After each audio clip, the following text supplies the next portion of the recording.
Hey everyone, today I want to share a story from my life as a high school math teacher that highlights the delicate balance between education, accountability, and a little thing called malicious compliance. So, let's dive right in. Earlier this year, I found myself stepping into a geometry class during my prep period. The original teacher had left in a hurry, so I was tasked with taking over this group of students. Now I'm passionate about teaching, and I always strive to create assessments that truly gauge a student's understanding. So in late November, I handed out one of my last unit assessments. It was a beast. 25 questions, all designed to challenge the student's grasp of geometry. But one student, let's call him Jake, had a rather unconventional approach.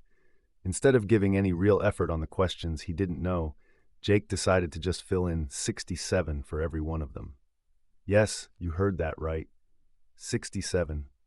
So naturally, his score was a staggering 17%. After the test, I called Jake in for a private conference. I thought we could have a serious chat about his performance. But you know what? Jake thought it was hilarious. He shrugged off the low score like it was a joke, and when I offered him a chance to come in after school and do corrections for half credit, he flat out refused. Feeling I needed to reach out to his mom, I picked up the phone. I explained the situation, how he could still pass the class if he performed well on the final. But instead of understanding, I got quite the response. Mom was furious. She demanded that I give her son a retake, but not just any retake, a multiple choice version of the test. Making the test not multiple choice is inviting the students to do that, she said. I stood my ground and refused. I told her about the after-school correction opportunity, but she didn't want to hear it. Instead, she marched down to the administration. And guess what? They caved. They ordered me to give Jake a multiple-choice version of the assessment. Now here comes the fun part. I decided to play a little game of my own. For each question on the test, I included 67 as one of the answer choices. I thought, let's see how this plays out. When Jake finished, he scored a whopping 30%. Yep, you guessed it. He chose 67 for most questions, showing absolutely no work. I reported the score to both Mom and Admin.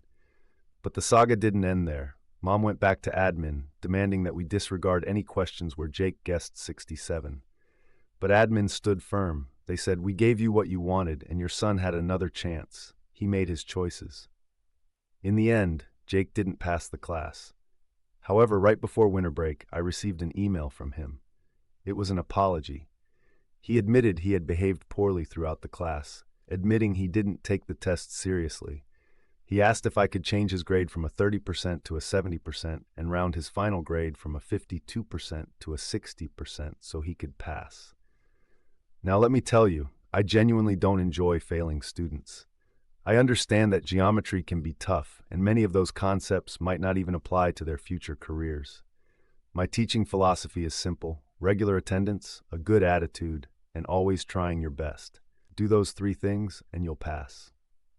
As for my decision to include 67 as an answer choice, it wasn't to set him up for failure. I thought it would give him a chance to learn a lesson. Unfortunately, he chose not to take that opportunity.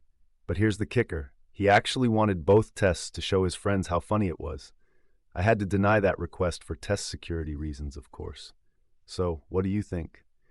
Was I too harsh on Jake, or did he really need to face the consequences of his actions?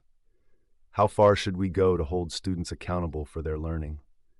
I'd love to hear your thoughts in the comments below.